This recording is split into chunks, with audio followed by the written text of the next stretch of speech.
O tema da próxima palestra é Paulo de Tarso, um homem de bem a serviço do Cristo. Um exemplo de justiça, amor e caridade. O homem que conseguiu transferir na prática, no amor, na justiça e na caridade, toda a essência do Evangelho de Jesus para a humanidade. O palestrante Severino Celestino da Silva é graduado em odontologia e doutorado em odontologia preventiva e social. É professor de ensino superior na Universidade Federal da Paraíba. É estudioso de línguas antigas e profundo analista do livro mais lido pela humanidade, a Bíblia. Pesquisador do hebraico e das religiões, principalmente o judaísmo, base de todas as religiões cristãs, sempre estudou a essência e conteúdo divinos da Bíblia em sua língua original, o hebraico.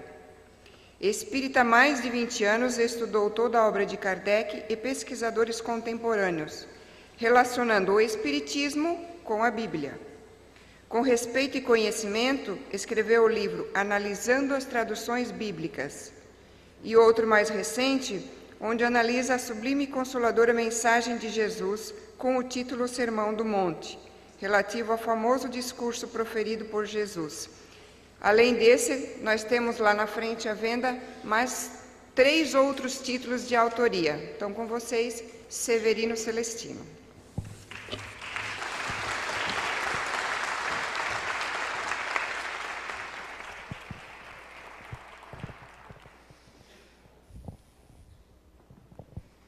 Queridos irmãos, um bom dia a todos.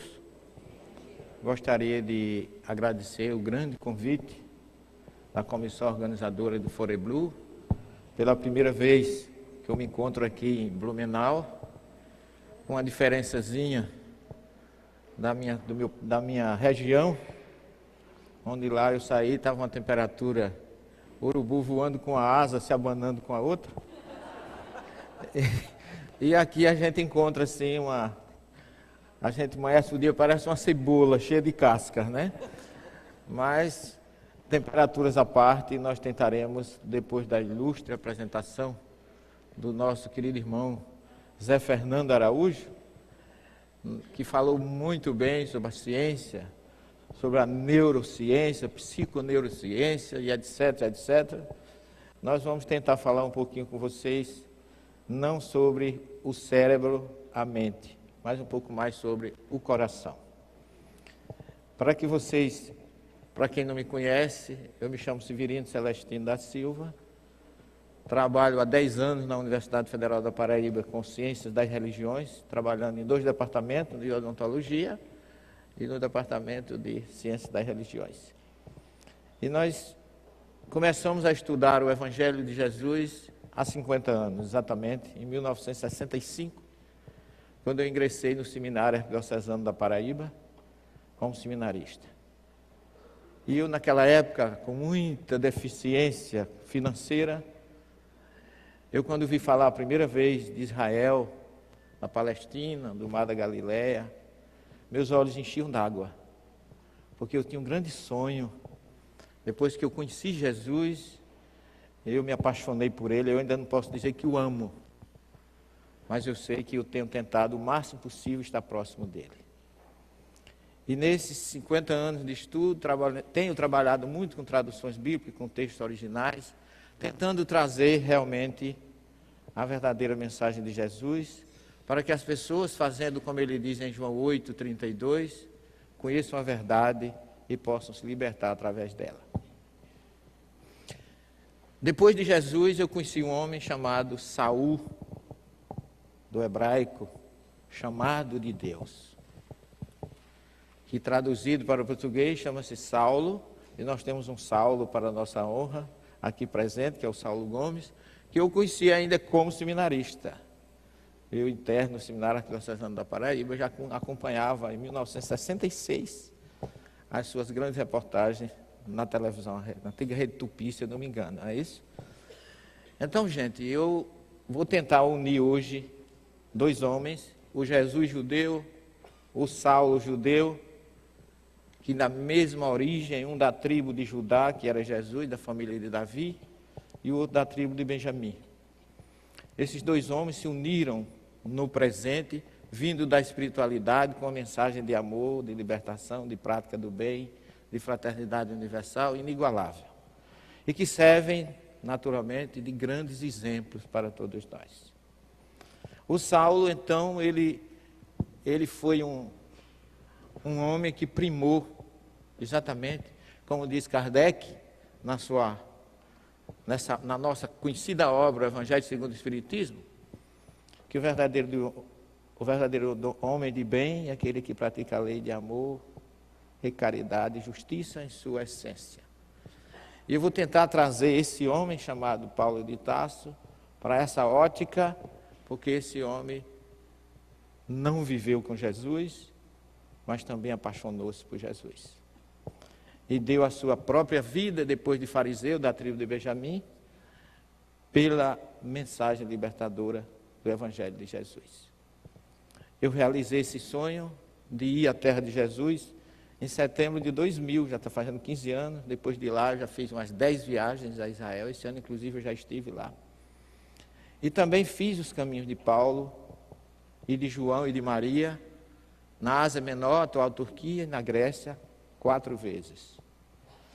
E a minha experiência como médium, que eu fui quase padre no seminário, eu ia fazer Colégio Pio Brasileiro em Roma, e tive que deixar aquela casa de, vamos dizer assim, de teologia prática cristã, como católico, porque eu vim a este mundo com uma qualidade ou com um dom, como diz Paulo, com um princípio que não pertence à religião, pertence ao homem, que se chama mediunidade. Na linguagem de Kardec, profetes na linguagem grega, Navi na linguagem hebraica, Naba na linguagem árabe e Nabu na linguagem babilônica, que é aquele que é intermediário entre os dois planos. E eu vim com esse princípio, comecei aos 6 anos de idade, e havia entidades, não tinha absolutamente nenhum medo, porque eu não achava que fosse espírito, porque se fosse, eu acho que eu tinha desencarnado naquela época, porque eu tinha medo de alma, que eu praticamente não dormia.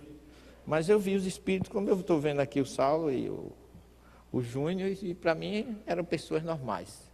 Só quando eu descrevia que ninguém via, aí é que sabiam que era um processo mediúnico. Então, há 27 anos como católico e há 36 como espírita, eu tenho tentado unir a primeira, a segunda e a terceira revelação nos seus aspectos das traduções dos textos originais, o hebraico, o grego e o latim, que eu estudei latim e grego no seminário, mas o hebraico eu fui aprender depois, com cursos em Israel, e hoje eu tenho proficiência no idioma, eu falo, eu escrevo, eu traduzo sem muitas dificuldades, porque nós já fizemos inclusive a tradução do Gênesis, os 1534 versículos, com parceria com o israelense, meu grande amigo Gadi Azaria, que mora lá em Ramat Gan, uma cidade vizinha a Tel Aviv, em Israel. Então nós vamos observar que o grande Saulo de Tarso, ele traz na sua essência essas 3 palavras básicas, como judeu que era. Ele fala muito de Emuná, Tikvá e de Tzedaká, na sua primeira carta aos Coríntios, que Emuná em hebraico significa fé, mas não é fé simplesmente crença, como nós traduzimos, que muita gente traduz. Emuná é uma palavra que vem de imune, imune é exercício do bem. Então, a emuná ou a fé já implica numa prática. Se você daí, porque o irmão de Jesus, Tiago, diz: mostra-me a tua fé sem obras, que eu te mostrarei a minha fé através das minhas obras. A fé sem obras é morta. Então, esse é um princípio da origem da palavra emuná, que é essa primeira, que muitos traduzem simplesmente como crença. A maioria prefere traduzir como crença. Mas a fé é um composto de elementos que levam a um corpo doutrinário que faz você ter vamos dizer assim, um canal espiritual para o reencontro com Deus. Depois, tikvá, que é a esperança, que ele fala. E tzedaká, que é a caridade, que muita gente quer traduzir por amor, mas tzedaká vem de tzedek. Tzedek, em hebraico, é justiça. Então, tzedaká é a prática da justiça. Daí porque Jesus atuou tanto nesse campo, falando que os que têm fome e sede de justiça serão saciados. se a vossa justiça não exceder a dos escribas e dos fariseus, e lembremos que Saulo era um fariseu, altamente ortodoxo e ligado totalmente à justiça, como está na Torá, o seguidor autêntico da Torá. E o Saulo, que nós vamos tentar conhecer, ele nasceu e ele viveu, só que ele foi um homem completamente diferenciado dos discípulos de Jesus, que nós vamos ver daqui a pouco. Porque nós fomos ver aonde realmente Saulo viveu, aonde ele nasceu, na cidade de Tarso, na antiga Cilícia, era da tribo de Benjamim e foi educado em Jerusalém pelo grande rabino Gamaliel, que era neto do grande e famoso Hillel, que foi um dos maiores rabinos fundadores das grandes escolas judaicas, rabínica, que se contrapunha à ortodoxia clássica do Shammai, que era um rabino muito exigente na letra que mata, mas esquecia o espírito que vivifica. Essa é uma foto atual da cidade, da entrada da cidade de Tarso. A sua rua, uma das ruas principais de Tarso hoje, é essa. E nós temos aqui a marca romana daquela cidade, onde nós temos essa porta chamada de Portão, ou Porta de Cleópatra, que teve um caso muito sério com Marco Antônio, aquele comandante romano, e aí nessa cidade eles se encontraram e fizeram esse portão em homenagem a quando Cleópatra entrou triunfante na cidade de Saulo, aí é onde ele viveu a sua infância, e daí ele foi a Jerusalém estudar com o grande mestre Gamaliel. E alguns estudiosos falam que esse teria sido um dos motivos da cidadania romana de Saulo, mas não é bem por aí, nós vamos ver daqui a pouco.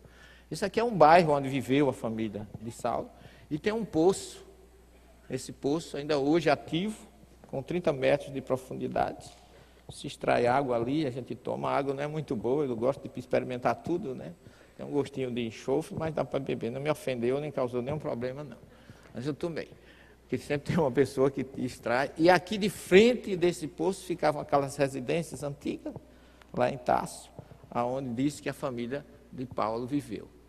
Aqui é a única igreja que existe em Tarso hoje, em homenagem a Paulo.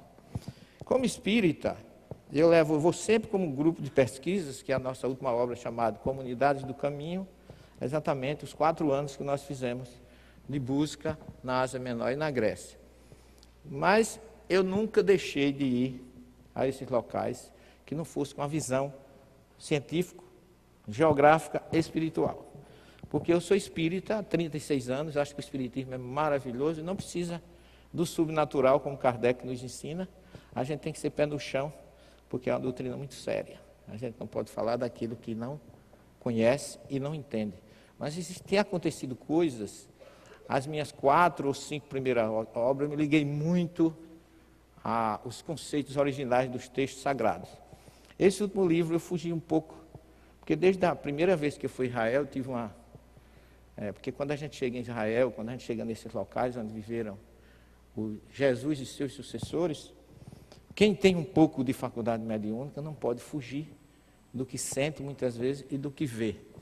E eu tenho uma mediunidade assim, um tipo de mediunidade que às vezes eu não gosto nem de dizer, porque os espíritos são muito racionais e às vezes um pouco críticos. Alguns dizem assim, esse baixinho está obsediado, ele está dizendo coisa aí que não diz coisa com coisa. Mas eu tenho visto e tenho pressentido, ouvido e sentido algumas coisas que têm sido marcantes. Eu tenho passado algumas coisas nessas minhas últimas obras. Eu sempre guardei isso, para quando eu tiver assim mais uns 10 anos, eu deixar, se Deus quiser, uma obra que eu estou preparando nesse sentido. Mas a última viagem que eu fiz, nós temos uma guia turca e muçulmana que nos acompanha, a Shefka. Ela sempre está conosco. E ela hoje já tem uma grande simpatia pela doutrina. E a última vez, quando chegamos em Istambul, no aeroporto, ela disse, a partir de hoje, eu posso dizer para vocês, declarar para o Brasil e para o mundo que eu sou espírita. E é uma muçulmana. Isso não é muito natural, porque religião não tem fronteiras, né?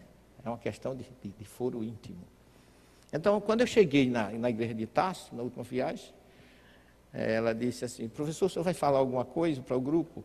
Eu disse, olha, eu estava pensando só, chefe, dessa vez de fazer uma prece para o pessoal. Mas quando a gente chegar aí, não tem praticamente cristão na Turquia, o que é um contrassenso, né? 1% da população só. Agora, a história cristã é muito viva, é um contraste, tantas marcas e com tão poucos seguidores. Quando eu entrei na igreja, eu pensava de falar sobre exatamente o Paulo de Tarso, a importância do nome Tarso, que é um osso do pé que dá suporte, ele é tido como, na verdade, coincidentemente, a base ou a raiz do cristianismo. Só que uma semana antes de eu viajar, eu comecei a ter algumas coisas, uns fenômenos estranhos, que culminou com eu levei uma grande queda, mas eu caí assim, para dizer assim, não vai viajar. É tanto que eu caí, parei, e fiquei me procurando, que eu caí de papos para baixo. Foi muito forte a queda. Aí eu disse, isso deve ser um sinal para que eu não viaje. Mas aí à noite, nas minhas preces, um amigo espiritual chegou e disse, não, nós vamos, você vai viajar, nós vamos, e o Chico vai conosco, vai com o grupo. Eu digo, Chico tem mais o que fazer, eu sou muito séptico nessas coisas, né? Eu digo, Chico tem muita coisa para fazer, não vai ter tempo de estar me acompanhando, muito menos um baixinho do Nordeste, lá do tamanho de quase nada, quase anão, ele não vai ter essa preocupação de ele estar me acompanhando. Mas quando eu cheguei na igreja, aí eu fui entrando na igreja e fui sentindo algo diferente. Você sabe quando a espiritualidade começa a agir em você. Aí quando as freiras começaram, porque quando a gente chega lá, que me vê um grupo com um dirigente, disse, o senhor vai celebrar, o senhor é padre, porque não tem padre lá, né? E eu com a minha raiz sacerdotal do passado, eu acho que da próxima vez eu dizer, senhor, pode preparar aí que eu vou celebrar, porque as pobres ficam loucas para assistir uma missa e não tem. Então quando nós entramos na igreja, aqui é uma visão de outra parte da igreja, quando nós entramos na igreja, esse é o interior da igreja, o altar, e aqui tem um quadro pintado de Saulo de Tarso. Quando eu fui entrando, uma voz me disse claramente, meu filho, fale para o grupo sobre a saudade de Jesus. Eu parei e olhei para esse quadro. Eu digo, não pode ser Saulo que está dizendo isso para mim. Não acreditei que nunca pudesse ser Paulo de Tarso. Mas aí, a voz repetiu. Fale sobre a saudade de Jesus, porque tudo que Paulo fez foi pela saudade que ele sentia de Jesus. Aí eu comecei a falar. O grupo sentou, fizemos uma oração, e eu comecei a falar. Agora, o que eu disse, eu não me lembro. Porque eu estava todo mundo emocionado, assim, um momento de realmente uma sensação muito agradável, coletiva no grupo. E fiquei naquela dúvida, quem seria aquela voz? Porque Paulo não foi, porque se fosse Paulo, ele não teria dito, Paulo fez, eu tinha saudade de Jesus.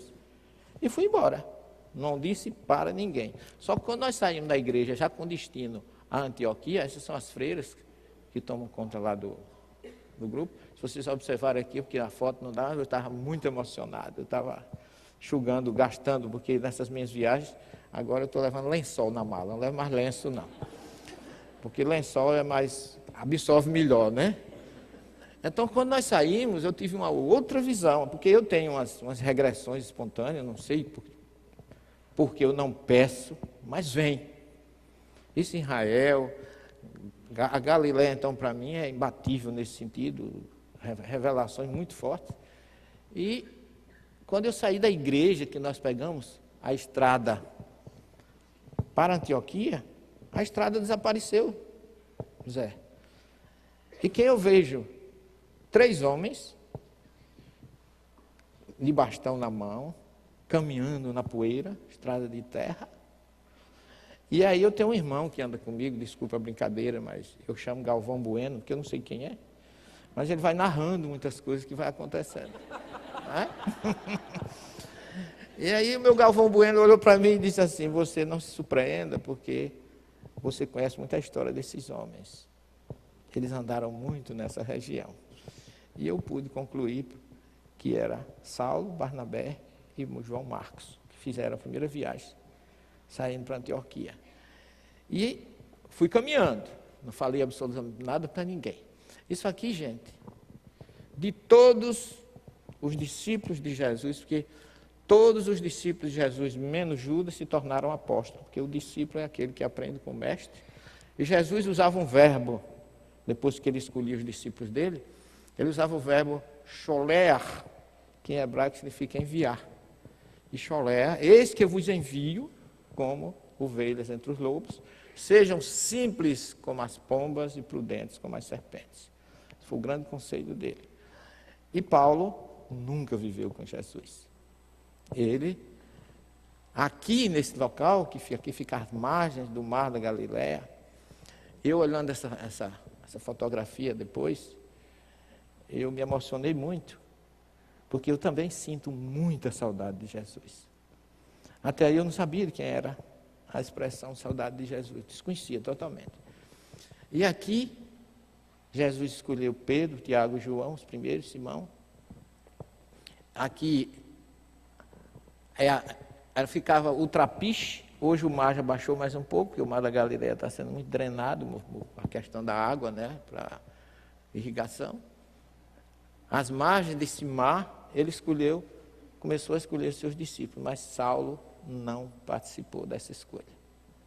E eu senti que eu estava, a sensação quando você chega aí, é que a gente está atrasado 2015 anos já, perdendo tempo de ir ao encontro de Jesus. E Saulo teve um papel muito forte nesse sentido, de nos trazer pelo seu denodo, pela sua garra, pelo seu exemplo, pela sua renúncia. Um homem que falava e dizia, o evangelho que eu prego não me foi me dado por ninguém, mas pelo próprio Cristo, porque já não sou eu que vos falo, mas o Cristo que fala por mim. Então ele ficou totalmente sintonizado de tal forma com Jesus, que ele fazia exatamente a vontade de Jesus. Mas Paulo aparece no cenário de uma forma diferente. Ele surge como presidente da execução de Estevão, um promotor, o prontomarte do cristianismo, o famoso Gesiel, irmão de Abigail, lá de Corinto, lá na Grécia, que, ao conhecer a história de Jesus, se modificou, um grande médium, que, inclusive, o livro de Atos diz, ninguém resistia à sabedoria do Espírito que animava Estevão. Nem mesmo Saulo, doutor da lei, conhecedor, não conseguia debater e convencer aquele espírito tão sintonizado, que foi escolhido para ser um diácono, que era o servidor do cristianismo primitivo, era aquele que fazia o trabalho doméstico. Ele foi escolhido para ser um servidor, um diácono, e ele acabou sendo um dos grandes divisores entre o cristianismo e o judaísmo, porque os primeiros cristãos eram judeus. Daí porque o irmão de Jesus, Tiago, que dirigiu a igreja em Jerusalém por 30 anos, dizia que era para seguir Jesus, porém sem esquecer Moisés. Porque Paulo já teve uma conduta diferente. Então, ele foi um dos participantes da execução de Estevão. Essa é a cidade de Jerusalém, a famosa, as muralhas. Estevão discutiu, defendeu, trouxe a sua mensagem aqui, onde hoje está a cúpula dourada, e as muralhas de Jerusalém foi arrastado daqui, e nesse canto aqui tem uma porta em honra dele, onde ele foi apedrejado. E aí ele perdoa, a gente sabe toda dessa história. E aqui nós temos a porta de Estevão, ou porta dos leões, ou porta de Damasco. Foi por esta porta que Saulo saiu para perseguir e prender os cristãos lá em Damasco. Aqui é o grupo que nós sempre estamos trazendo as informações. Saulo, porém, assolava a igreja, entrando de casa em casa e arrastando homens e mulheres, entregava-os à prisão. Entretanto, os que haviam sido dispersos iam de lugar em lugar anunciando a palavra da Boa Nova. Toda a história deles se encontra no livro de Atos, que é um livro que eu nunca vi um livro ter tanto fenômeno hediondico. Eu, às vezes, até me assusto quando eu vejo alguns irmãos, porque eu trabalho com pessoas de outras religiões, tenho muitos amigos pastores, padres. Aliás, o arcebispo da Paraíba é muito meu amigo, foi quem prefaciou a nossa quarta obra, o Evangelho Cristianismo Primitivo, e faz palestra na nossa casa, lá no aniversário. E o pastor Estevão também, que é o líder da Igreja Batista. Eu me dou com todo mundo, mas às vezes eles fazem algumas observações ou não descobrem que a Bíblia é um livro de fenômenos mediúnicos do Gênesis ao Apocalipse. Nós temos Kardec codificando a doutrina, mas os fenômenos mediúnicos de todas as naturezas estão desde o Gênesis ao Apocalipse, imortalidade da alma, reencarnação, tudo está na Bíblia. Infelizmente, os tradutores não têm aquela consciência de serem fiéis ao texto original e criam, consequência disso, muitas, eu não digo desvirtuamento, mas caminho fora do original. A famosa história do Salmo 23, que Davi fala, Yahvé Roi Lo Erissá, Deus é meu pastor, ele não me faltará, transformaram como nada me faltará, e nada, coisa material. Se ele não me falta de nada, é porque ele vai me prover de casa, comida, 100 milhões por mês. E por conta disso, criou-se a chamada teologia da prosperidade, que lamentavelmente eu respeito, mas é muito distante, lamento, daquilo que Jesus deixou, com Mateus 10, dai de graça o que de graça recebeste. Aqueles que haviam sido dispersos, desde a tribulação que sobrevieram por causa de Estevão, espalharam-se até a Fenícia, Chipre, de onde era originário, que é uma ilha que fica lá próximo de Antioquia. Quem era Barnabé era de lá. Não anunciando a ninguém a palavra, senão somente aos judeus. Está lá no livro de Atos 11:19. A conversão de Saulo é marcada por grande fenômeno mediúnico.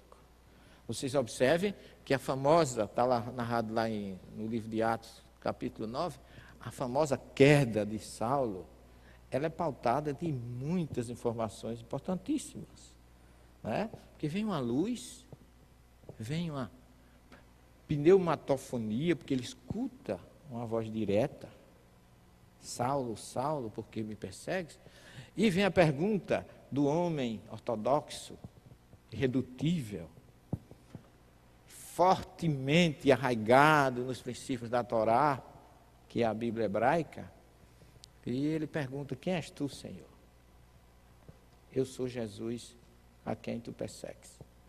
E vem, como consequência da racionalidade daquele homem desperto por Jesus naquele momento, a sua entrega total. Porque ele, a resposta de Saulo, a pergunta em forma de resposta, é fantástica. Senhor, o que queres que eu faça? Estava entregue o homem, à vontade de Jesus. E eu fico pensando, nós cristãos, espíritas, de todas as católicos, protestantes e outras facções, a gente nunca se lembra de fazer uma oração, quase sempre a gente não se lembra de fazer uma oração de agradecimento. A gente só se lembra de orar para pedir. E a gente pede sempre pelos nossos, nunca pelos outros. O nosso país nunca precisou tanto de oração. E eu fico perguntando quantas vezes a gente se reúne, como Jesus disse, entra no teu quarto, fecha a tua porta e ora a Deus em silêncio. Quantas vezes a gente perguntou a Jesus, Senhor, o que queres que eu faça?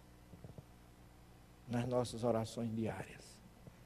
Eis-me aqui, como diz Maria, o anjo Gabriel, Rineni, eis aqui, Raoved Raeloim, a serva do Senhor, estou à disposição. Abraão ouve uma voz que diz, reforma-te, os tradutores dizem, sai da tua terra, não. Lerá. Lalechat é o verbo hebraico que é ir. Ir no imperativo, ler, vai, lerá, para dentro de ti. Então a primeira revelação mediúnica que está no Gênesis 12 na Bíblia é a mesma da terceira revelação, reforma interior. A mesma que João o Batista prega no deserto da Judéia. Tahazu batechuvá. Voltai para dentro de vós mesmos. Reforma íntima. E vem a filosofia de Kardec, como terceira revelação, completando tudo no livro dos Espíritos, com a reforma íntima. Então as três revelações se completam, cada um a seu tempo, como diz Emmanuel e o Espírito Israelita, cada um compatível com as pessoas naquele momento. Então Saulo se entrega com a famosa pergunta, Senhor, o que queres que eu faça? E aí ele descobre-se que está cego. Mais fenômenos mediúnicos. E ele vai a Ananias, que depois de 3 dias de jejum e oração, devolve-lhe a visão. E aí morre Saulo e nasce Paulo. Paulus, romano, porque ele era descendente, família judaica, da tribo de Benjamim, daí o seu nome Saul, o nome do primeiro rei de Israel. Mas ele tinha cidadania romana. E aí depois que ele se converte, vem um problema de perseguidor. Ele agora passa a ser perseguido, porque ele começa a pregar em Damasco, e é obrigado a fugir dentro de um cesto, para não ser preso. E aí tem agora uma dificuldade, como é que ele iria voltar a Jerusalém para conversar com os discípulos, agora apóstolo, porque discípulo é o que? Aprende com o mestre. Apóstolo é o que? Leva a mensagem. Vai, Cholea, eu te envio, como diz Jesus. E Saulo nunca viveu com Jesus, mas foi um enviado por Jesus. É tanto que a gente lê na missa, quem vai à missa, vê Paulo, ninguém fala de Paulo discípulo. Porque os discípulos de Jesus foram Simão, André, Tiago, João, Filipe, Bartolomeu, Tomé e Mateus, o publicano, Tiago, filho de Alfeu, Levi, apelidado de Tadeu, Simão Cananita e Judas Iscariotes. Esses foram discípulos. Desses daí só Judas não foi apóstolo. Os outros todos foram, porque depois foram enviados, depois da crucificação de Jesus. E Saulo não. Saulo não viveu com Jesus, foi apenas enviado. Por isso a gente diz leitura da epístola de Paulo, apóstolo, aos Coríntios, aos Efésios. Porque o discípulo, no hebraico, Talmidim, discípulos, estudantes, daí vem Talmud, que é um livro judaico de estudos, o babilônico e o de Jerusalém, que é aquele que estuda com o mestre, é o discípulo. E o enviado é o apóstolo. Só que Talmud é o estudante em hebraico. Cholé é o enviado, que o grego chamou de apóstolo. Então, apóstolo é aquele que foi enviado. Daí porque Jesus, ao curar o cego lá na piscina, lá em Jerusalém, ele passa saliva e lodo nos olhos e o envia, vai te lavar na piscina. Daí porque a piscina chama Siloé, Choléa, eu te envio, a piscina do enviado por Jesus. Daí o nome piscina de Siloé. E depois que Barnabé faz o papel de diplomata, de apresentar Saulo, agora convertido aos apóstolos, e aí eles encontram em Saulo a figura ideal. Por quê? De todos os discípulos de Jesus, qual é o letrado que a gente conhece? Pescador, não é? Cobrador de imposto, mas a maioria era analfabeto ou um pouco alfabetizado. Porque na época de Jesus existia aproximadamente 85% de analfabetos. E naquela região da Galiléia que aumentava. Daí porque João diz no Apocalipse, feliz o que ouve e o que lê a mensagem desse livro. Porque as pessoas iam ler nas praças públicas porque ninguém sabia ler. Então era uma caridade ler para as pessoas. Eu vivi no interior que a gente ia no sábado para a feira, meu pai ia fazer sua feira, eu ia com ele, e ele lá me deixava tomando conta do cavalo, que a gente ia de cavalo, e ali eu ficava assistindo os cordelistas a lerem. Vinha aquela turma que a gente chamava matutada, tirava o chapéu e ficava escutando o cara lendo e todo mundo ali, porque ninguém sabia ler, ouvindo aquelas histórias tão antigas, né? Do cordelista nordestino. Então, Paulo era o contrário. Doutor da lei, discípulo de Gamaliel, culto, judeu, e ainda tinha uma maior qualidade política. Era cidadão romano. Então, ele tinha livre acesso. Essa é o que eu vejo hoje, um dos porquês da escolha de Jesus por Saulo. Porque se não fosse Saulo, talvez não tivesse cristianismo. Só que, aí eu deixo uma interrogação, será que o cristianismo que Saulo plantou é o que a gente tem hoje?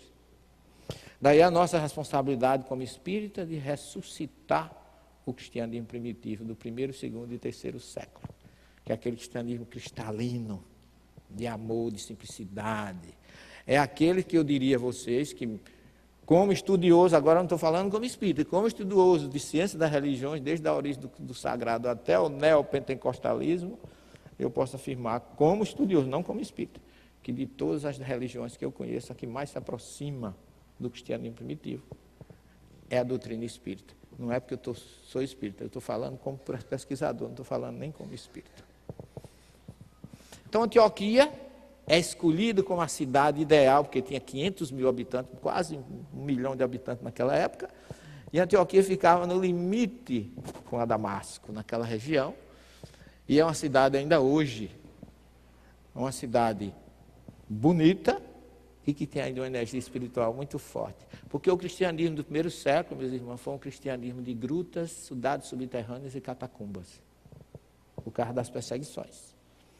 Então, em Antioquia, eles se reuniam, aqui eu estou na base do Monte Sílpios, a cidade é chamada Antioquia da Síria ou de Orontes, porque tem um rio que corre na planície da cidade, que é o rio Orontes, que como ele serpenteia e cai no Mediterrâneo, dizem que ele é teimoso.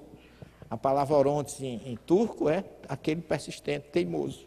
Aqui no nordestino a gente chama muriçoca. Você tange, ele vai, depois ele volta. É assim, né?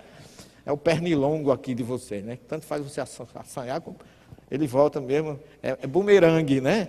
E tem aqueles terríveis que sabem até meu nome. Celestino, para dúvida. Né? Eu fico dizendo, quem danado disse para esse rapaz que meu nome era esse, né? Então o rio Orontes é conhecido porque corta todo o vale da cidade de Antioquia, aonde do outro lado fica o Monte Sílpios. Existia uma gruta pagã e ali os cristãos se reuniam. E ali eles ficaram o ano inteiro, Paulo, Barnabé, João Marcos e outros, que o livro de Atos fala, né? Tinha outros. E tem uma coisa interessante, que as pessoas leem o livro de Atos e não prestam atenção. Eles se reuniram e sobre o Espírito de Deus foi anunciado que quem iria começar a missão era Paulo de Tarso. Anunciado por quem? Como foi anunciado? Houve uma reunião mediúnica aí, secreta, esotérica, eu não sei, que disse que o Espírito foi quem indicou Paulo e Barnabé para começar a viagem.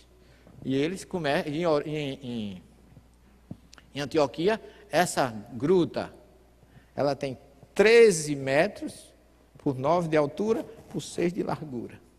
Ali dentro, eles pela primeira vez foram chamados de cristãos. Seguidor, porque até aí era chamado de seguidores do caminho.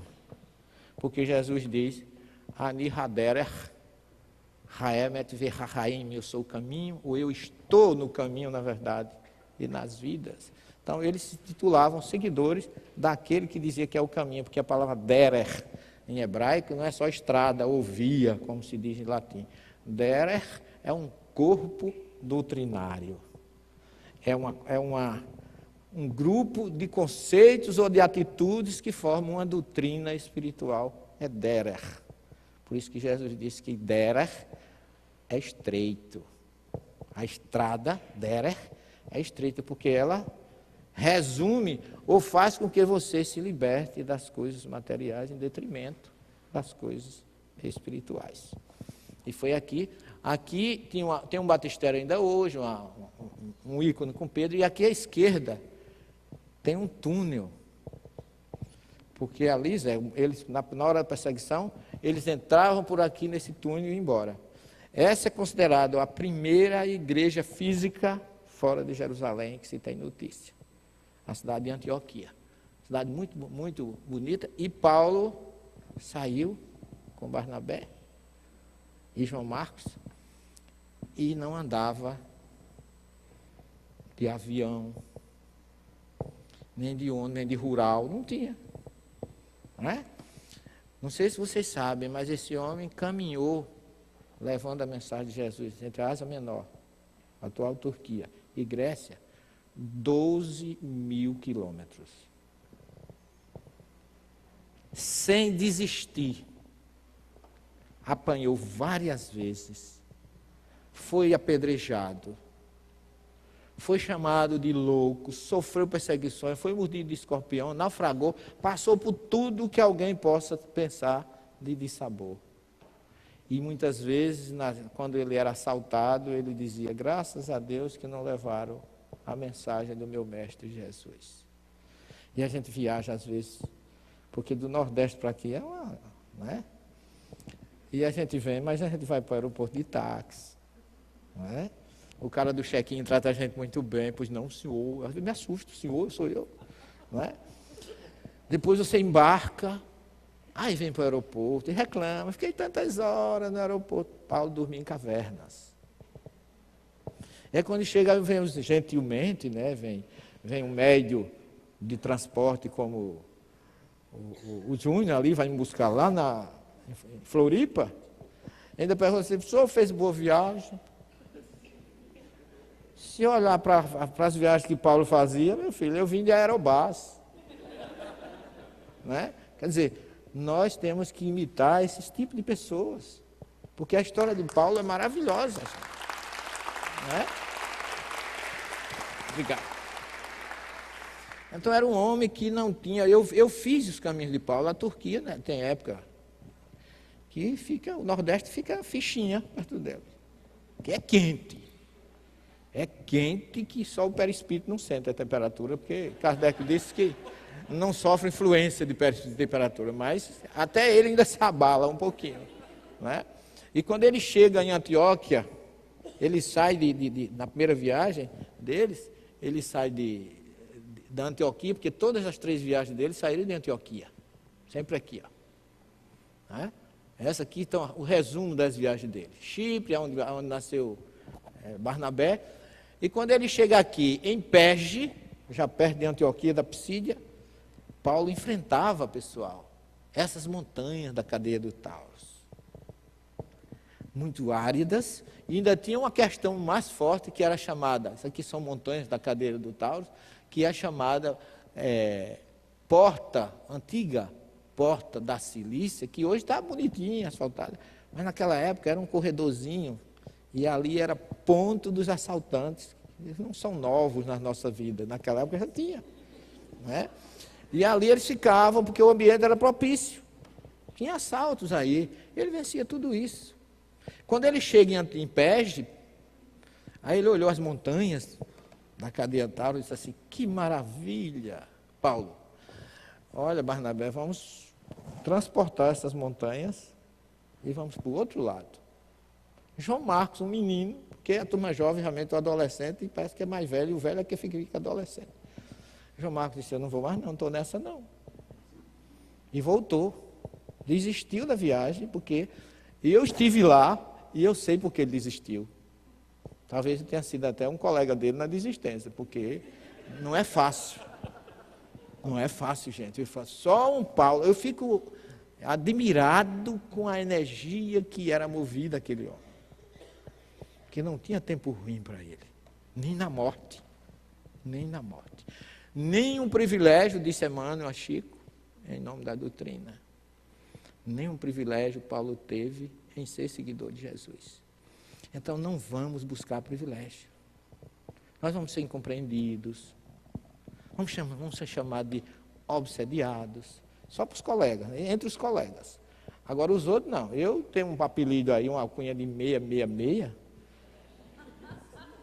que é a besta apocalíptica, que são alguns protestantes não muito simpáticos comigo. Isso aqui ali é um herético, é o 666 que voltou, porque eu trago alguns conceitos novos e eu acho número demais para mim. Qualquer 0,5 já resolvia meu problema.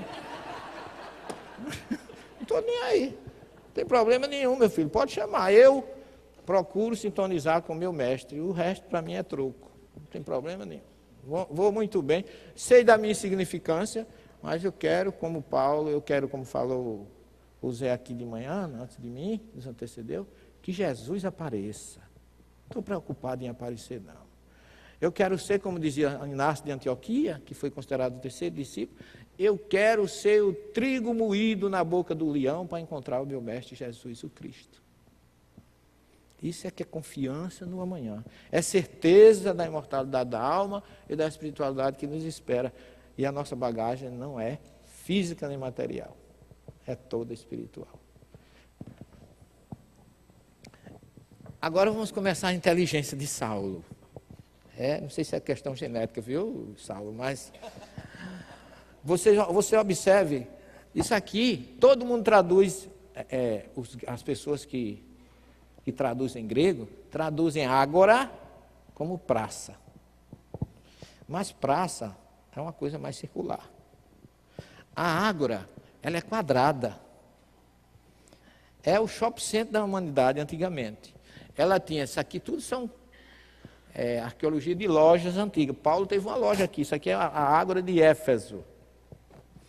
E se você ver aqui, vem uma outra porta, ali vai outra. São 4, é um quadrado, onde a turma do dinheiro ficava nas paredes laterais com suas lojas, porque cada coluna dessa fechada dava uma loja. Paulo teve uma loja aí 3 anos. Só que a ágora, gente, é o local onde estava judeu, grego, escravo, pagão, pobre, rico, mulher, todo mundo se encontrava ali. Era o local ideal para você lançar uma fofoca. Chamar as meninas, né? As meninas principalmente, porque a história do Evangelho, a gente sabe que Jesus, naquela época, não tinha WhatsApp, Facebook, Carabook, não tinha nada disso. Né? Não tinha mídia, não tinha jornal, não tinha nada. E Jesus ficou pensando, como é que eu vou divulgar? 3 anos só, para divulgar um evangelho que teria que ficar imortal. Então ele usava a psicologia humana e a sabedoria. Ele fazia um milagre ou um feito de qualquer natureza, chamava uma mulher e dizia, não conte para ninguém.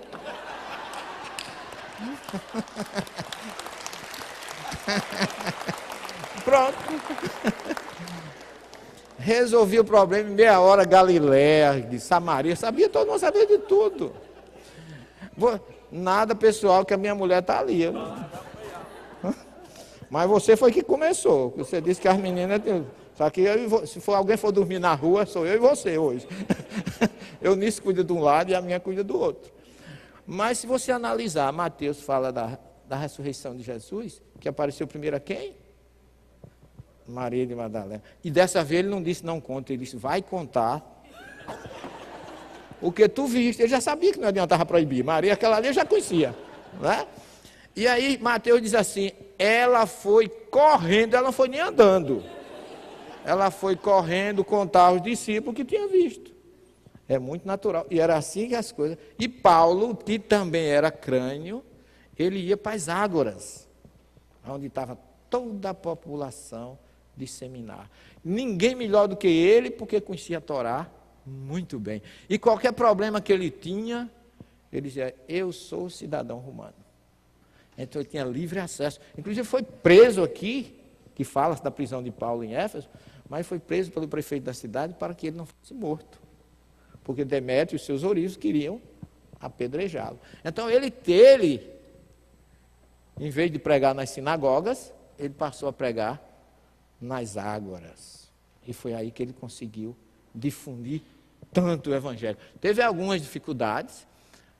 Aqui em Éfeso, nós já sabemos, mas Paulo também era muito inteligente. A loja dele ficava nesse quarteirão aqui, e ele tinha uma casa do outro lado, e do lado de cá, no meio, entre a casa dele e a loja, tinha a saída para o porto mais próximo de Éfeso.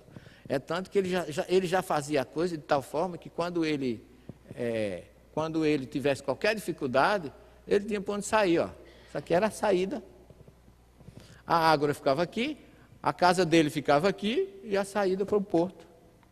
É tanto que quando ele é ameaçado, ele pega a estrada e abandonou Éfeso e foi embora. Essa aqui é outra ágora, só que essa aqui é em Corintos,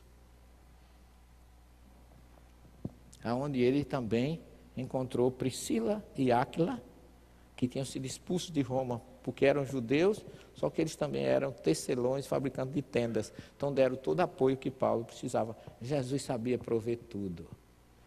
Ele é o mestre de tudo isso. O projeto é dele, como está narrado em João 17,5, quando ele vai se despedir, que ele diz assim, Pai, chegou a minha hora. Honra teu filho com a honra que eu tinha, quando eu me encontrava contigo, antes da criação dos céus e da terra. Ou seja, depois que os espíritos colocaram o planeta Terra, segundo está lá Emmanuel, a caminho da luz, no seu eixo gravitacional, Jesus assumiu a partir dali a responsabilidade de ser o governador do nosso planeta. Então foi ele que enviou as civilizações antigas, Abraão, Isaac e Jacó, primeira revelação, ele veio na segunda e ainda enviou a terceira, como diz o espírito israelita. Moisés iniciou a obra, Jesus continuou e o espiritismo arrematará. Aqui nós estamos explicando, pessoal, o nosso grupo, lá nas ruínas ainda de Corintos. Isso aqui é a cidade de Atenas. Eu fiquei encantado com Atenas porque eu senti muita aproximação da psicologia, da sabedoria, da energia de Paulo aí. Vocês observam que Paulo não escreveu uma linha aos atenienses. Já ouviram falar? Leitura da carta de Paulo apóstolo aos atenienses. Tem aos Coríntios, Colossenses, Tessalonicenses, Filemon, aos Gálatas, aos Romanos, mas não tem uma linha aos atenienses. Paulo teve muita desilusão aí. Ele não conseguiu fazer muita. Essa pedra aqui fica exatamente o Areópago, que era o centro filosófico cultural da Grécia antiga. Quando Paulo chega aí, ele vai primeiro na Ágora. Aqui, lá em cima ficava a Acrópole, onde ficavam os templos, toda aquela região, né, os teatros, etc., inclusive o Areópago, e aqui ficava a chamada Ágora de Atenas. Só que Paulo, quando chega na Ágora, ele encontra milhares de deuses, um politeísmo terrível, que ele diz que Deus não está em estátua de bronze, de madeira, de ferro, de absolutamente metal nenhum. Só que ele foi convidado para ir ao Areópago discutir com os filósofos, duas classes, os estoicistas e os epicuristas, que eram os mais materialistas, que acreditavam naquilo que era do momento. Os deuses dele não tinham nada com espiritualidade, era com o que é material. E olha o quengo de Paulo. Paulo começou a caminhar e ver esse politeísmo todinho. Quengo é uma expressão nordestina, para cabeça boa. Diz que quengo de frade e de sogra não tem quem vença. Não sei porquê. É um ditado lá da nossa região, viu, Zé? E Paulo descobre uma coisa interessante. Tinha uma estátua aí ao Deus desconhecido. Tinha tanto Deus, para não escapar, colocaram mais uma. Estátua ao Deus desconhecido. Aí Paulo, quando chegou no Areópago, ele começou a falar. Ele disse, existem muitos deuses, mas vocês ainda estão carentes de Deus. Vocês têm uma estátua ao Deus desconhecido, e eu trago o Deus desconhecido para vocês. Isso é muita inteligência. Se chama Jesus o Cristo. Mas mesmo assim ele foi ridicularizado, não foi aceito, mas ele conseguiu fazer ainda um discípulo lá que foi Dionísio, o único que se tem na história de Paulo. E ele deixou Atenas porque ele não encontrou muito respaldo. Essa aqui é a Acrópole, né? Onde ficava. Acrópole em grego é a região mais alta e distante. É a parte mais periférica da cidade, onde ficavam os templos. Isso aqui é a pedra, realmente, onde ficava o Areópago, e aqui tem uma placa contando da passagem de Saulo nesse local, discutindo com estoicistas e epicuristas. E eu considero Paulo um exemplo de fidelidade, perseverança em tudo que ele fez. Tudo que ele fez. Na sua carta aos Coríntios, segunda carta, capítulo 11, ele diz: 5 vezes recebi dos judeus 39 açoites. Por que 39? Vocês sabem? Porque quando alguém precisava ser punido, ele tinha que levar 40 varadas. Se o cara quisesse, por livre e espontânea vontade, depois da 39 parar, não tinha problema, ele tinha que levar 39. Eu pedia 41, eu não ia ficar na 39 só. Depois de acabar da 39, 2 a mais, a minha não estava me resolvendo nada, coitado. E muitas vezes foi dado como morto, foi apedrejado. Então ele está narrando.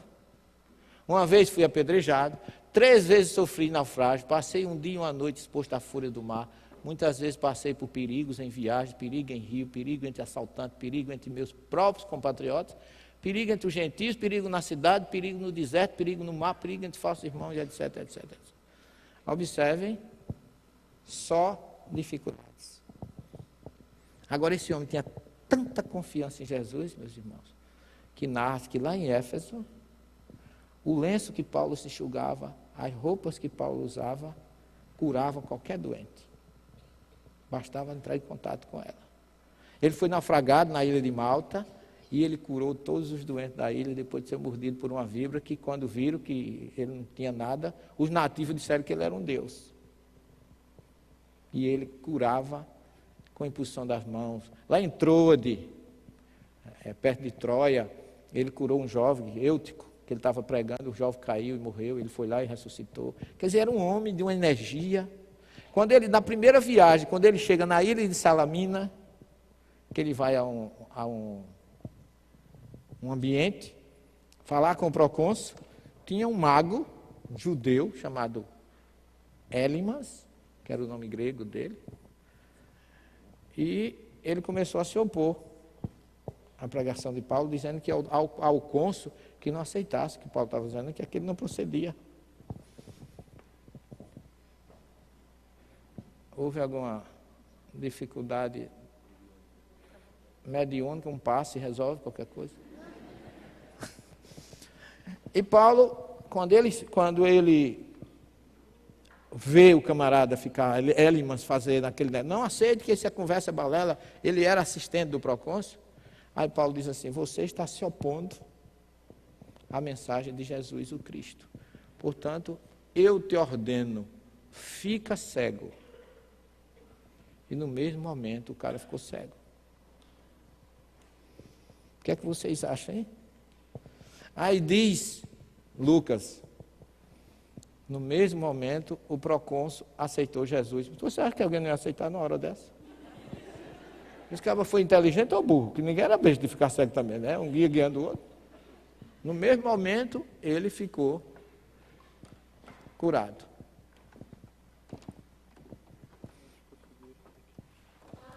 Você colocou aqui?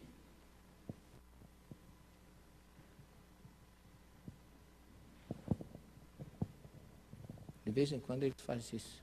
Eu não entendo.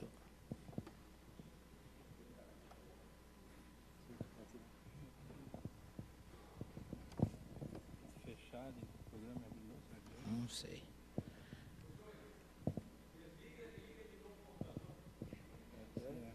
Então eu vou desligar aqui para ver se... Deixa ele aí. Tem alguma criança de 5 anos aí que resolve, né?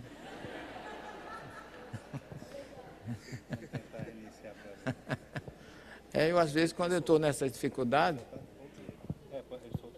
aí eu chamo uma criança de 5 anos e me resolve na hora. Eu tenho agora, exatamente agora a parte que eu tenho aqui. Eu vou desligar, né? E depois vocês ligam. Vou estar aqui. Reiniciar, será? Ele narra ainda na sua carta, segunda carta a Timóteo, ele começa a narrar, ele já preso. Porque Paulo foi preso em Jerusalém. Depois que ele termina a sua terceira viagem, a primeira e a terceira, ele vai a Jerusalém, ele vai ao templo com os amigos, e vinha um grego com ele, Trófimo, e os judeus desconfiaram que ele tinha levado o grego para o templo, que o judeu é muito fechado, o templo não pode ser profanado por um pagão. Não é? E aí mandaram prender Saulo, ele foi preso. Só que depois de preso, ele foi levado a uma residência e os judeus planejaram matá-lo.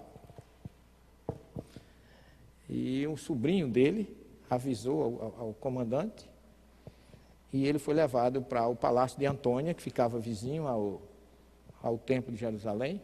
Essas fotos que eu vou mostrar aí, se ele voltar, se o passe ali resolver. E aí nós observamos na história que Paulo o comandante disse, bem, vamos tirar ele daqui.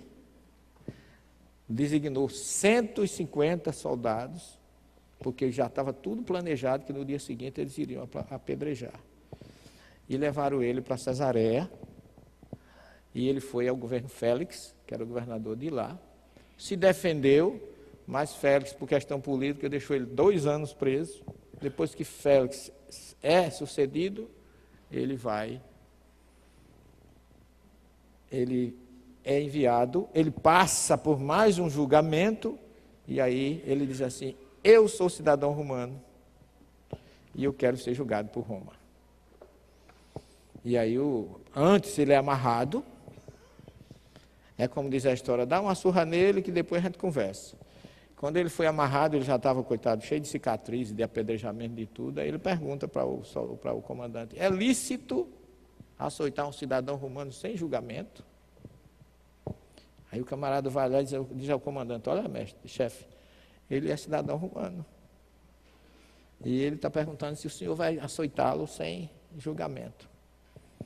Aí o comandante vai lá e diz assim, eu sou cidadão romano, mas eu gastei muito dinheiro para comprar esse título, porque Roma já estava vendendo, as pessoas podiam comprar, e ele diz, eu paguei uma vultuosa quantia. Paulo diz assim, eu sou judeu de nascença.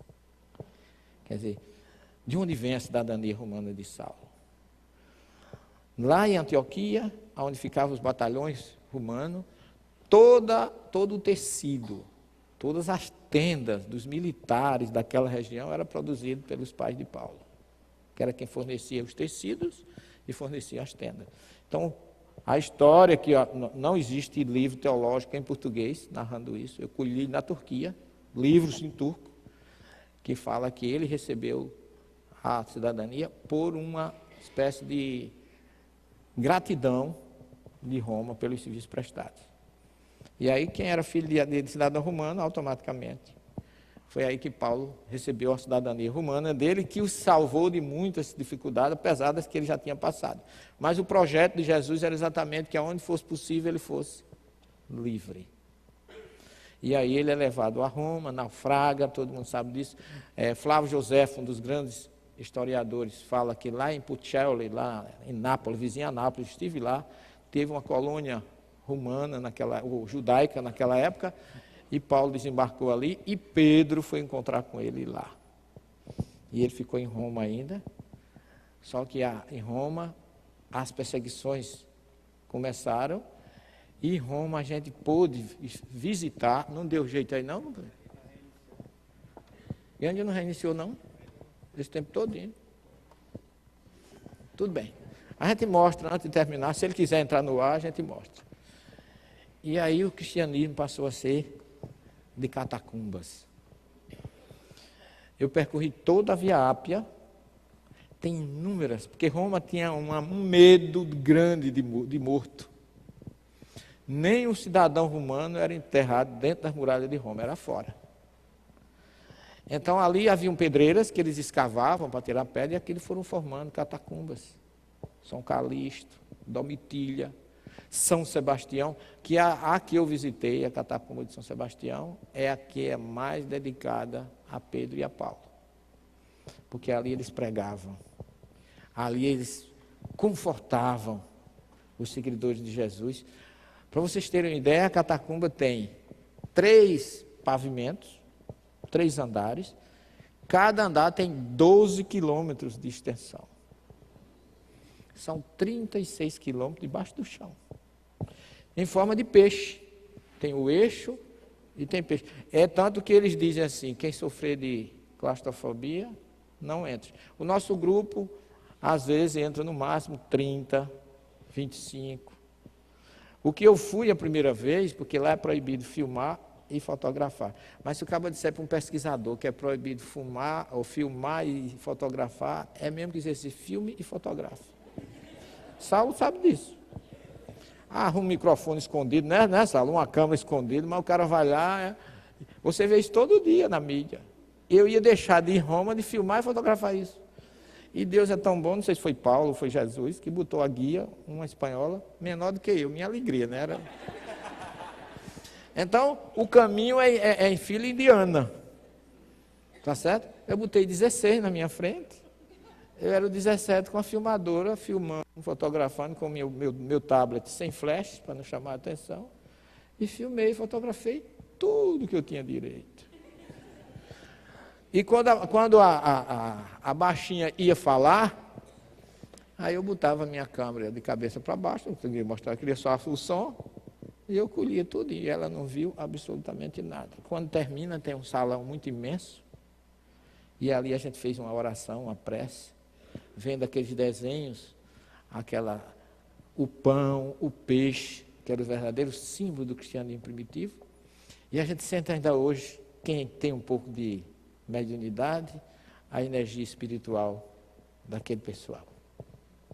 Daquele momento, a gente se emociona, não tem como não se emocionar, e porque você começa a rever a história, e eu aconselho um filme chamado Covades Domini, onde vai o Senhor, que é uma pergunta que é feita a Pedro na saída de Roma, e ali em Roma respira toda aquela ideia do reinado terrível de Nero, onde nas perseguições, há 2000 anos Emmanuel fala nisso, de uma forma bem interessante, de como existiam aquelas perseguições, onde Lívia foi uma das sacrificadas, e Paulo é levado a uma das prisões mais terríveis de Roma, o Mamertino.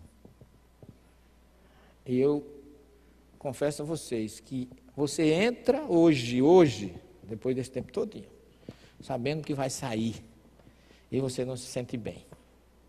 Emmanuel disse que lembrava mais uma cova úmida, e é isso mesmo. Não tinha saída, era igual a que Jesus ficou lá no palácio de Caifás, em Israel, Jerusalém. É um poço úmido, sem absolutamente nenhum conforto, nenhuma luz, nenhuma assistência. Paulo ficou na casa depois que ele é preso, que ele disse, apresenta como cidadão romano, e tentou falar com Nero, e ele foi levado a Nero. E conversou com Nero, e disse que Nero ficou boquiaberto com a firmeza daquele homem, que a princípio parecia não ter nenhuma importância. Mas disse que ele era firme nas suas convicções. O diálogo dele com Nero é impressionante. Ele clama por justiça, por amor, por fraternidade, por aqueles que eram seguidores de Jesus, que não mereciam, e que ele, como era um homem de justo, deveria dar liberdade àquele povo. Toda a comitiva ficou silenciosa, inclusive Nero. Mas aí em todo canto tem aqueles rapazes mais que gostam de bajular, como a gente diz lá no Nordeste, e disse, o senhor vai deixar assim, eminência, majestade, Deus, como eles chamavam, né, os imperadores. E Nero disse, não, leva ele para a prisão, que depois a gente dá um destino a ele. Estava sendo inaugurado os circos romanos. Não era ainda o Coliseu. O Coliseu foi depois, com Vespasiano, que começou e terminou no ano 80, mais ou menos. Mas eram os circos, que eram aqueles que tinha corrida de cavalo, e tinha também, eles formavam aquelas paredes, aqueles muros, e ali eles soltavam os leões. E quando Paulo percebe a gravidade da questão, ele é visitado por Lucas, e era tão fria a região e o local, que na carta a Timóteo ele pede a sua capa, que ele deixou em Troade. Eu não sei se vocês sabem, mas para o judeu a capa é um elemento importantíssimo. Jesus fala no Sermão do Monte, que se alguém tomar a tua túnica, dá-lhe também a capa. Porque a capa serve de proteção, serve de cama, serve de proteção ao frio, Ele estava, coitado, preso numa região úmida, num calabouço, sem nenhum conforto, sem se alimentar. Ainda hoje, a gente entra lá, ainda tem mofo. É uma região muito úmida. Fica lá na parte do que eles chamam de Supremo Tribunal Romano. E ali também é outro ambiente que a gente sente muita energia. E quando Paulo está lá, jogaram ele naquele calabouço, ele se despediu de Lucas, como já tinha se despedido do seu grupo.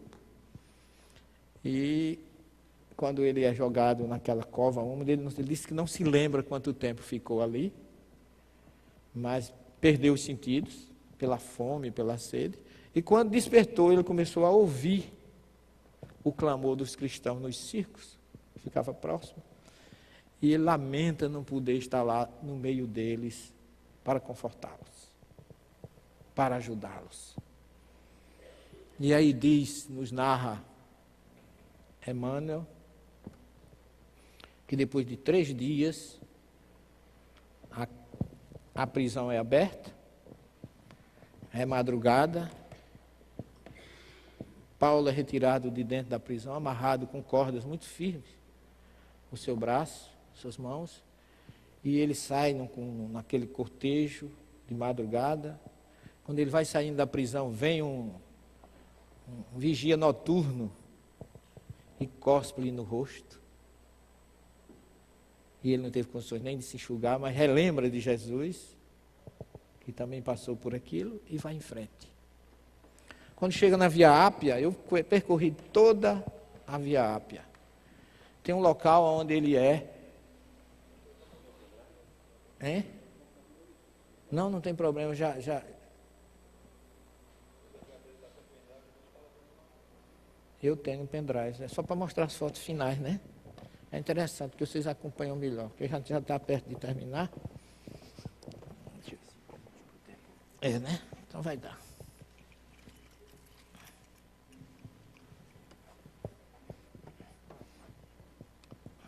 Esse é o mais antigo, né?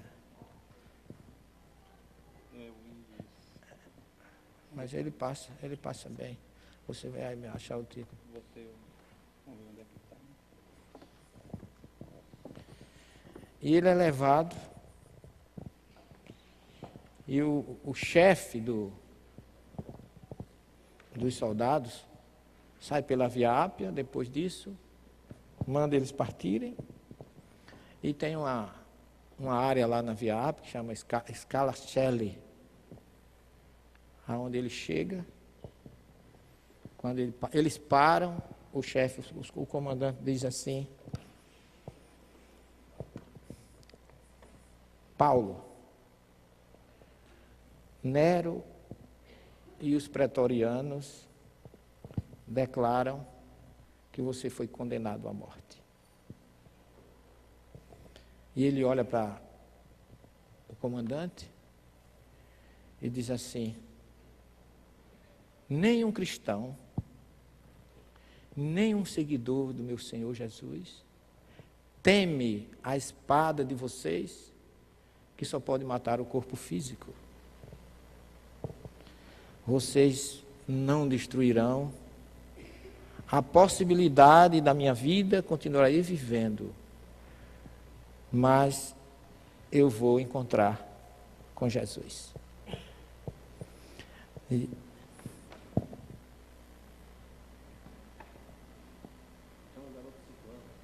Tem algum menino de 4,5 aí, 5?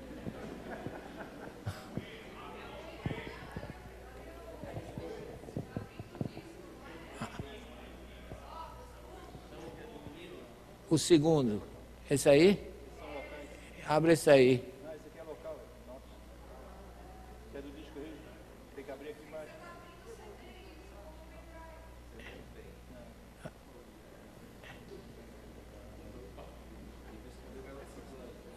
Cadê o pirralho, menino?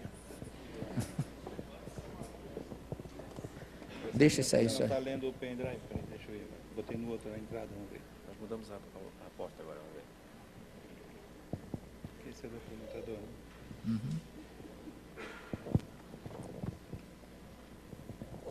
Deixa eu tirar um livro aqui.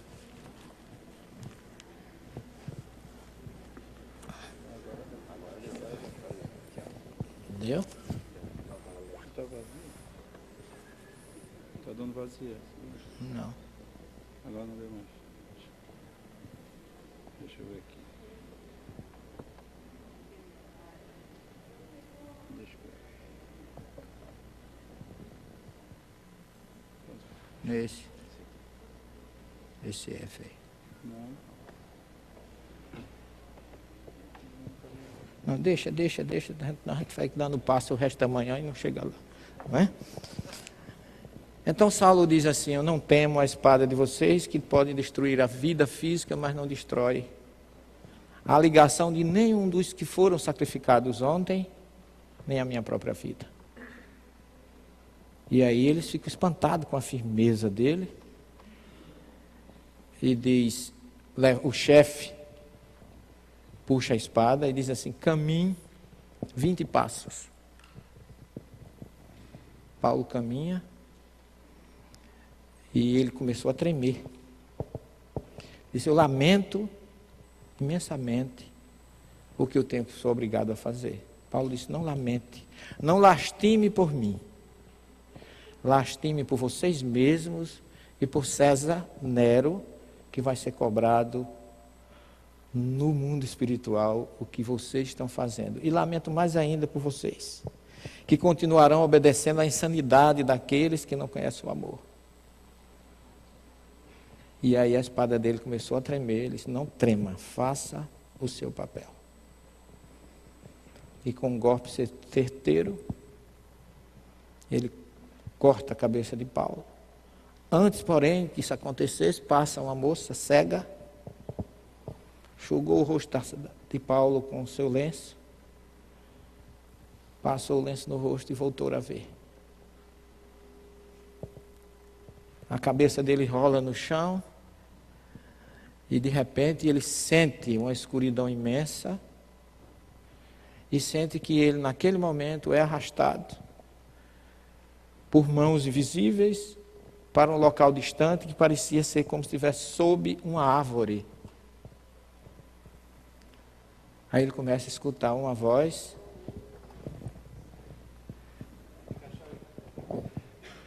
Deixa eu ver se eu consigo aqui.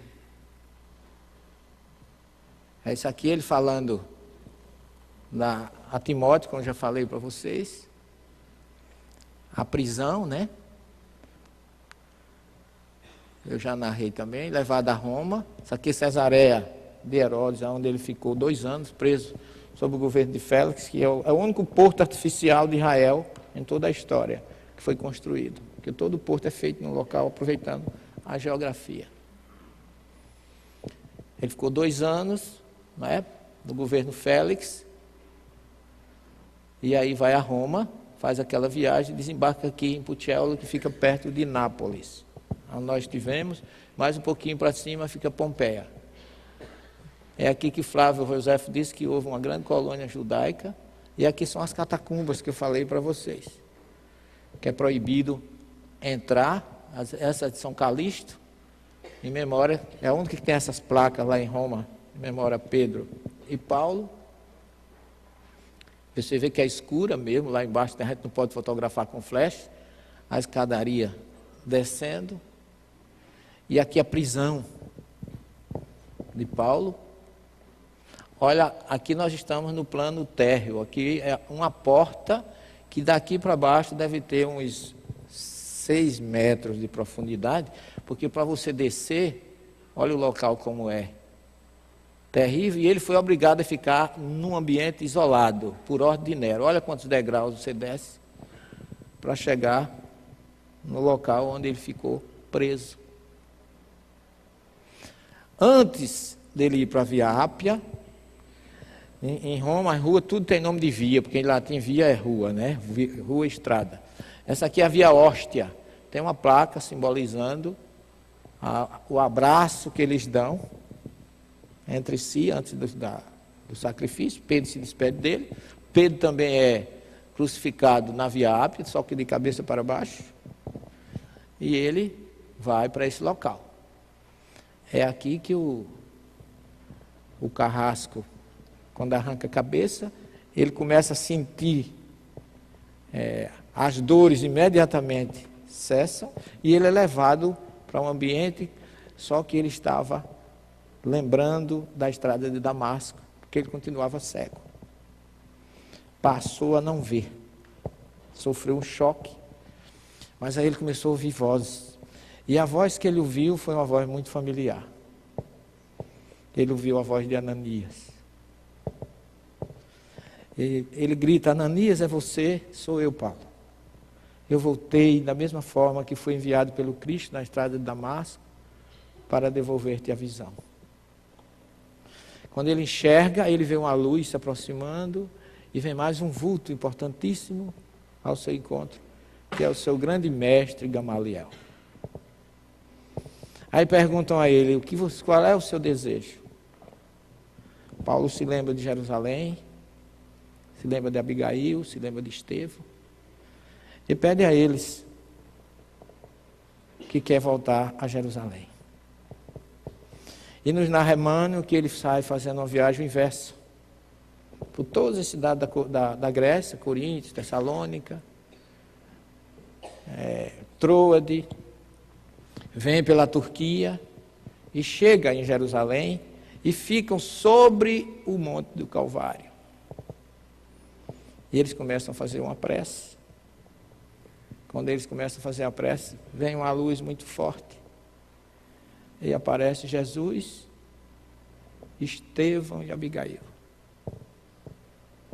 Paulo se ajoelha, estira os braços e fica tentando olhar para Jesus e pedir a permissão, em uma forma de perdão, de abraçar Estevão e Abigail. E recebe o consentimento de Jesus, e os três se abraçam efusivamente. E diz Emmanuel que Jesus chega e diz: foi feito o reencontro entre o algoz e a vítima. E agora, irmanados, podemos ir à pátria espiritual. E Emmanuel narra na sua famosa sensibilidade mediúnica do Chico, que Jerusalém foi ficando lá para baixo, e as primeiras estrelas do firmamento começaram a clarear. E assim termina a história desse homem que, se eu sou apaixonado por Jesus, eu sou realmente muito, muito admirador de Paulo. Em nenhum momento ele fugiu da sua responsabilidade. Nós não precisamos, pela doutrina que abraçamos, temer absolutamente nada. Busquemos a verdade, não importa o que pensem e o que digam. Mantenhamos esses dois homens, que eu, pela sequência, eu coloco, logicamente, Jesus em primeiro e Paulo em segundo. Porque foi realmente um espírito dedicado, fraterno, que lamentava não estar entre os cristãos que sofriam para confortá-los. Em nenhum momento ele claudicou. Em nenhum momento. Então, quem tem essas histórias de testemunho de seguidor de Jesus, não pode absolutamente temer nada. Então, quando eu tenho mais uma oportunidade assim, a minha história não é absolutamente de nenhuma importância, mas eu me sinto muitíssimo feliz de poder ser alguém que leva Jesus um pouquinho mais próximo das pessoas. Porque sem Jesus nós não somos nada. Eu me tornei espírita por causa do Evangelho de Jesus. Kardec, na sua sabedoria, me mostrou no Evangelho segundo o Espiritismo que no ensino moral de Jesus todas as crenças podem se encontrarem.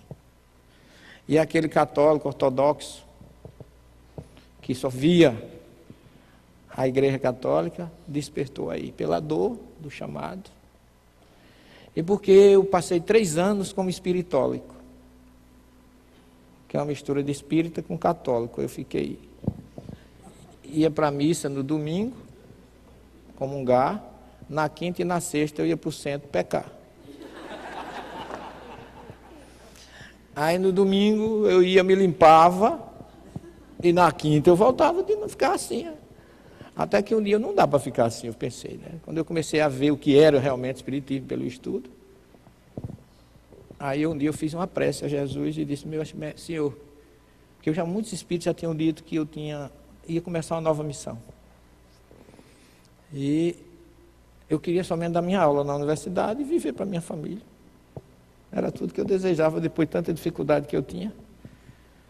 Aí eu fiz uma prece e disse, se for realmente a doutrina espírita o meu caminho, me mostre uma luz, porque sem o Evangelho eu não vou. Aí eu abri o Evangelho, não foi o Evangelho segundo o Espiritismo, foi a minha Bíblia da editora Ave Maria, que era a que eu tinha debaixo do braço, e abri Marcos 9:38. Tiago chegou para Jesus e disse, mestre, vimos um homem que não nos segue conduzindo espírito, e nós o proibimos. Ao que Jesus disse, não devias ter proibido, porque quem é por mim não pode ser contra mim. Não há ninguém que faça nada a meu favor que seja contra nós. Aí a partir daí eu deixei de ser católico e abracei a doutrina espírita, porque espiritismo sem evangelho não existe, espiritismo sem Jesus não existe. O espiritismo não é uma religião porque não tem hierarquia, não tem sacerdote, mas é uma doutrina libertadora, confortadora. É uma filosofia de que transforma você, porque você depois de conhecer o Espiritismo, você passa a ser dono da sua vida, do seu amanhã. O seu livre-arbítrio tem limite, como bem colocou o Zé, mas é um limite que você pode conduzi-lo para seu reencontro com Jesus. E eu tenho viajado muito por esse mundo afora, pelo Brasil, pelo exterior, não vou nem citar para não ser pedante, não é esse o objetivo. O que eu quero dizer a vocês é que hoje, lá em João Pessoa, nós temos uma praia belíssima, com a água com a temperatura de 25 graus, que os peixes vêm dar bom dia a você, porque está tudo na... E eu largo tudo. Eu e minha companheira, que foi minha irmã, na outra encarnação. Eu nasci como filho da mãe dela, o primeiro filho. Desencarnei com 6 meses. E voltei para casar com minha irmã, na mesma família, o primeiro caso de incesto permitido. Não é? Porque a reencarnação fez esse muro genético aí e não teve problema. Porque sem ela realmente talvez não tivesse condições de estar aqui. Então eu agradeço demais as pessoas maravilhosas que Deus tem colocado na minha vida. E quando eu escuto alguém dizer assim, professor, obrigado, porque o Senhor me fez ficar mais próximo de Jesus. Para mim eu já ganhei qualquer tipo de viagem, qualquer coisa. Porque Ele não é alguém que a gente não possa chegar perto dele. Ele nos convida, vinde a mim. Jesus não é alguém inatingível. Esse é só o lugar onde Paulo foi sacrificado, a coluna onde ele foi decapitado. E aqui é a igreja dele, fora dos muros de Roma. A única igreja, o único, vamos dizer assim, o maior apóstolo de Jesus que não entrou no Vaticano. O Vaticano não levou a igreja dele para lá, a igreja dele fica fora das muralhas de Roma, mas é uma igreja assim, belíssima, e lá onde ele foi degolado, diz que a cabeça bateu 3 vezes no chão, e nasceram 3 fontes. E hoje tem a fonte das 3 cabeças de Paulo, as 3 fontes da cabeça de Paulo. São 3 altares, é um local realmente de muita energia. E o que eu tenho que dizer para vocês é que a gente deve seguir o exemplo de Paulo, que na verdade ele foi um verdadeiro homem de bem. E o homem de bem, a gente sabe, ele não foi homem de bem no que ele disse, mas sobretudo no que ele fez. Sigamos o seu exemplo. Nós temos aqui, esse livro é mais ou menos a nossa última obra, Comunidades do Caminho, que narra não só alguns fatos desses, mas toda a trajetória de João e Maria em Éfeso, onde a gente teve também revelações maravilhosas, mas não é o tema, nem é tempo para isso. Mas se Deus não me chamar logo, porque eu não vou parar de trabalhar. Ou aqui ou lá, eu vou trabalhar. Se me levarem para um bravo, eu vou fazer uma revolução lá dentro tão grande que ninguém vai me suportar 1 semana, não vai me suportar. Manda esse baixinho daqui para outro canto, ele daqui não é? Então, meus irmãos, eu queria agradecer ao meu companheiro aí, meu conterrâneo, Eu tenho outro, Zé Fernando, que viaja conosco, que também é uma joia de pessoa, pernambucano. A sua esposa Eunice, ao meu médio de transporte, o Júnior.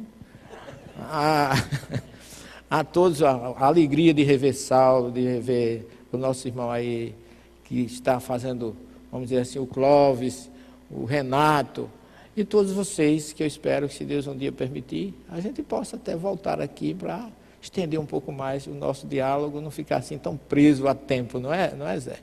Mas recebam todos vocês meu carinho do fundo do meu coração.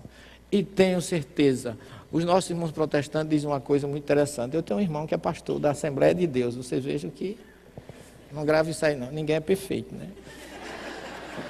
Né? E ele tem mania de me telefonar e dizer assim: Jesus te ama. Eu digo: meu irmão já sabia disso desde que eu nasci.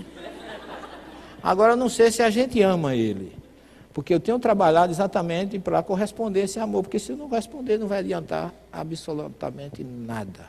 Então recebam o amor de Jesus pelas minhas humildes palavras e o meu carinho fraternal e o calor do nosso Nordeste para contrabalançar aqui um pouquinho o frio do ambiente. Jesus em nossas vidas sempre, muita paz para vocês. Obrigado. Beijo.